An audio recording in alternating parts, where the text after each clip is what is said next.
Buenos días, profesores, espero que se encuentren bien. Bienvenidos nuevamente a este espacio. El día de hoy hablaremos sobre el portafolio del estudiante en el aprendizaje remoto.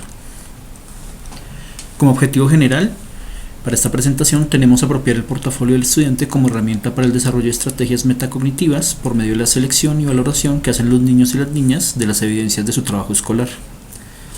Específicamente, intentaremos identificar las estrategias metacognitivas que se pueden desarrollar con el uso del portafolio del estudiante y que contribuyen a aprender más y mejor. De esta forma, intentamos promover la aplicación de la metodología que propone el PTA para que los docentes acompañen a los estudiantes en la elaboración y uso de portafolios. Primero que todo, para intentar entender qué es el portafolio en educación, nos remitimos a Danielson, quien nos dice que los portafolios consisten en colecciones de tareas de los alumnos, una serie de trabajos producidos por ellos que van más allá de una simple carpeta en la cual almacenamos trabajos. Es necesario que sea una muestra de sus trabajos, reunidos con un propósito determinado, y que en la mayoría de las ocasiones muestren descripciones que incluyan la oportunidad de los estudiantes de comentar su trabajo o reflexionar sobre él. Para tratar de entender para qué sirve a un estudiante usar este recurso, podemos indicar que puede promover la reflexión del estudiante sobre su propio aprendizaje, que le puede permitir al docente definir objetivos con claridad y que los alumnos los conozcan. Ayuda, por lo tanto, a centrarse en las tareas de enseñanza y aprendizaje. También podemos ver que ayuda a comprender y tomar conciencia de las capacidades que se han ido desarrollando y a percibir la progresión del aprendizaje. Es necesario que el estudiante se encuentre motivado para llevar a cabo la documentación de sus portafolios, para que recolecten las evidencias, para que realicen las actividades y para que reflexionen sobre las actividades que se les han propuesto. Sobre los beneficios que podemos encontrar, Bedarnia nos dice que contribuye a que el profesor reflexione sobre su trabajo en el aula y los resultados que obtiene. Y García, Rey y Gil nos indican que facilita que el docente tenga cada vez mayor autorregulación del proceso de enseñanza y de su capacidad de mejorar. Para las aulas en las cuales no se ha implementado esta metodología, es importante tener en cuenta que los estudiantes necesitarán de una orientación con respecto al proceso de elaboración de los portafolios, ya que este proceso se sale del usual que se lleva a cabo en las aulas tradicionales e incluye que los estudiantes sean quienes guarden, recolecten y evalúen de cierta forma los productos que están realizando. Bajo esta metodología es necesario archivar los trabajos que se entregan para escoger cuáles serán las evidencias a mostrar, las evidencias que se evaluarán y sobre las cuales se hará una reflexión sobre el proceso. Danielson nos propone 4 momentos para el uso del portafolio. En el primer momento se llevará a cabo una recolección de todos los trabajos que el estudiante ha realizado. Estos se vendrán archivando continuamente. En la segunda etapa se llevará a cabo una selección de todos los trabajos que resulten representativos para decidir cuáles se quedan definitivamente y serán evidencias del progreso. En una tercera etapa se llevará a cabo una reflexión sobre todo el proceso que se ha llevado a cabo. Se valorarán los trabajos que se han realizado y los procesos que ha tenido el estudiante en su aprendizaje. Y por último, en una cuarta etapa, los estudiantes se proyectarán. En esta fase los estudiantes tienen la oportunidad de observar el conjunto de su trabajo y emitir juicios sobre él. Con esta mirada se puede pensar en acciones de mejora para siguientes trabajos. Un ejemplo de cómo podemos implementar el portafolio de los estudiantes es el taller denominado La escritura de la cocina, propuesto en los talleres de profundización y las STS de lenguaje. ¿Qué es lo que se propone? Que los estudiantes hagan una recolección de etiquetas, tablas nutricionales, empaques de alimentos que se consuman en su hogar.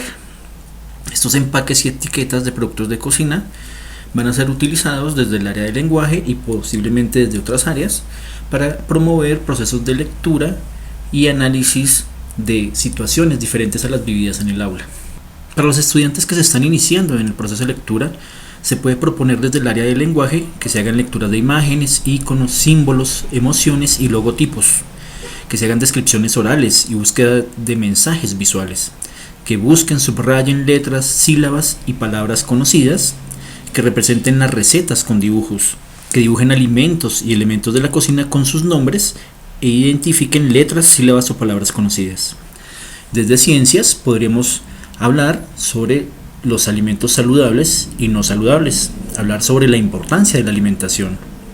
Desde matemáticas podríamos hacer pequeños conteos de las etiquetas o empaques que han recolectado los estudiantes. Podríamos invitarlos a que los clasifiquen por tamaños, colores, formas. Podríamos invitarlos a buscar y subrayar números conocidos, a buscar y dibujar formas o figuras geométricas conocidas, a contar cantidades de ingredientes, de imágenes, entre otros. Desde artes podríamos invitar a los niños a escoger un alimento, dibujarlo, escribir su nombre y decorarlo creativamente, dibujar un empaque para protegerlo y decorarlo. Desde la literatura podríamos enviar a los niños coplas, trabalenguas, canciones, poemas o adivinanzas sobre alimentos para que las aprendan, representen y expresen oralmente. Aquí es importante recordar que se deben hacer unos acuerdos entre estudiantes, padres y docentes para que los tiempos de recolección y entrega sean los adecuados.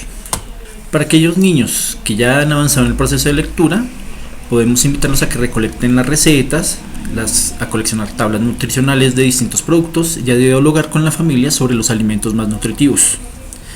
Desde el lenguaje podríamos invitarlos a identificar sustantivos, adjetivos y verbos presentes en los empaques y hacer listas. A realizar las listas de oraciones presentes en los empaques identificando sujetos y predicados. A realizar descripciones de los empaques tratando de explicar por qué se usan los colores, los tamaños de letras y los dibujos en el empaque. A registrar recetas de los alimentos que se hacen en casa, con ingredientes, cantidades, utensilios necesarios, pasos para la preparación, aclaraciones, formas de servir y presentar y posibles acompañamientos. Que hagan entrevistas, recetarios e historias que incluyan las recetas que se hacen en su hogar. Desde matemáticas podrían realizar tablas y gráficas tomando como referencia las tablas nutricionales. Podrían comparar diferentes tablas nutricionales teniendo en cuenta contenidos de grasas, calorías, contenidos de sodio. Podríamos pedirles que indiquen la cantidad de ingredientes para preparar recetas para grupos diferentes de personas. También podríamos invitarlos a identificar diferentes tipos de patrones de medición y unidades de medida en los empaques, por ejemplo cucharadas, tazas, pizcas, litros, gramos, kilogramos, centímetros cúbicos, mililitros, gajos, unidades, onzas. Podremos pedirles que midan dimensiones de los empaques, su largo, ancho y alto, y que realicen tablas gráficas o representaciones de estos. Además, podríamos pedirles que encuentren y utilicen las relaciones que existen entre algunos ingredientes de recetas. Por ejemplo, ¿qué relación existe entre la cantidad de tazas de arroz y la cantidad de tazas de agua cuando se cocina arroz? Si se preparan 4 tazas de arroz, ¿cuántas tazas de agua se deben usar? Podríamos también pedirles que realicen encuestas sobre hábitos de alimentación, gustos, opiniones y que realicen tablas y gráficas y analicen la información recolectada. Teniendo en cuenta que las actividades que propongamos tienen que tener relación con el contexto cercano del niño, podemos empezar a hacer preguntas sobre recetas que son tradicionales en casi todos los hogares colombianos. Por ejemplo, la realización de un café con leche. Podemos invitar a los niños a que con ayuda de sus padres hagan la receta para preparar café con leche que se utiliza en su hogar. Y podemos preguntarles con qué o cómo miden el agua, el café, el azúcar, la leche. ¿Qué cantidades de ingredientes necesitan si van a invitar a 4 personas más a tomar café con leche a su casa? Podemos invitarlos a que realicen tablas donde indiquen las cantidades de los ingredientes que deben utilizar si van a hacer café con leche para 20 personas. Y si es posible, que identifiquen la relación que existe entre las cucharadas de café y la cantidad de agua que van a utilizar cuando van a hacer un café. También podemos invitarlos a escribir, por ejemplo, la receta del arroz. ¿Cuáles son sus pasos a representarla? ¿Cómo saben si ya está listo? A que identifiquen cuáles son los ingredientes, las cantidades que utilizan, los utensilios de cocina que van a utilizar y los pasos que se deben seguir. Que nos indiquen o que escriban cómo pueden hacer para que el arroz quede de diferentes colores, o qué hacen cuando un arroz queda sin sal, o qué hacen cuando un arroz se ahuma, o qué pueden hacer para que un arroz quede más delicioso. Podemos pedirles que inventen su propia receta, que indiquen qué le agregaría, qué les gustaría que tuviera el arroz, y podemos invitarlos también a que inventen frases e imágenes para promocionar el mejor arroz de la región. Otro ejemplo que puede utilizarse es el de la receta para realizar una sopa o un caldo. Allí podríamos nuevamente preguntarles por los ingredientes, las cantidades que deben usar de cada ingrediente, los utensilios de cocina que necesitan y los pasos a seguir. Podríamos invitarlos a que escriban las instrucciones para tener en cuenta mientras están preparando alimentos en la cocina, para evitar accidentes y peligros. También podríamos invitarlos a que escriban una lista de instrucciones para servir en la mesa y llevar los alimentos sin peligro de que se derramen o que la gente que los lleva sufra algún tipo de accidente. Podríamos invitarlos a hacer carteles sobre medidas de seguridad en la cocina. Por otra parte, para los niños más grandes podríamos presentarles una receta. Por ejemplo, aquí se presenta la receta para hacer un salpicón y basado en esa receta generar tablas que los niños puedan llenar.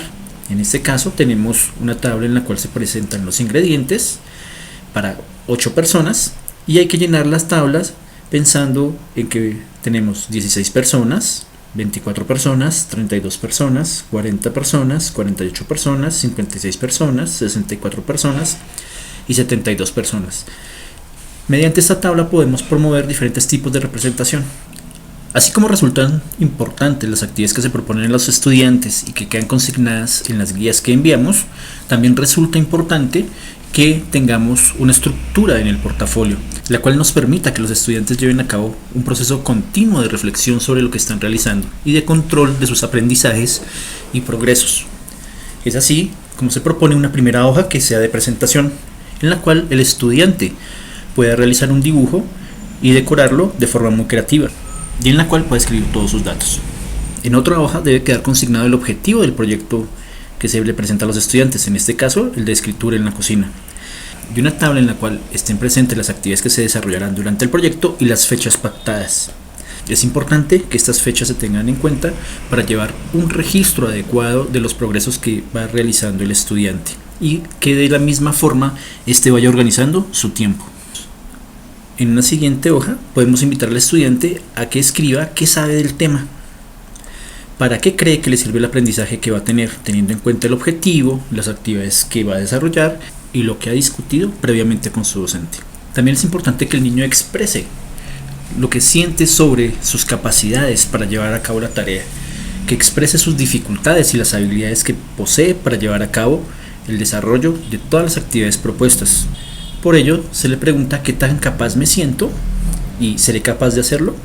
También es importante que durante el desarrollo de las tareas el estudiante llene hojas sobre sus reflexiones, en las cuales él pueda expresar cómo está llevando a cabo la tarea, qué puede mejorar y qué ha aprendido.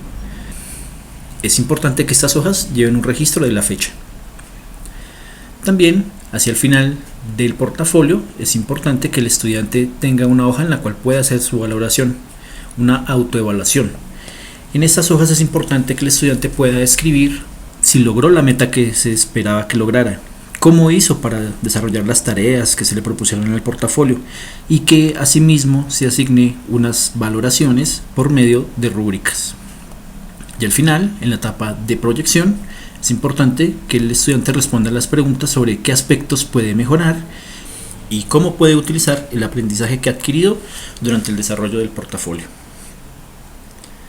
Todo este proceso se lleva a cabo con la orientación del docente. Y por último, es importante que los docentes lleven a cabo un seguimiento del desarrollo de las actividades propuestas a los estudiantes y de su aprendizaje. Para ello es importante que generen sus propios formatos de seguimiento, en los cuales se registren valoraciones de tipo cualitativo o cuantitativo que le puedan contribuir a generar una valoración final de los aprendizajes y habilidades que ha adquirido el niño durante el desarrollo de su portafolio. Profesores, muchas gracias nuevamente por asistir a este espacio. Nos encontraremos en una próxima oportunidad hablando sobre otro tema importante.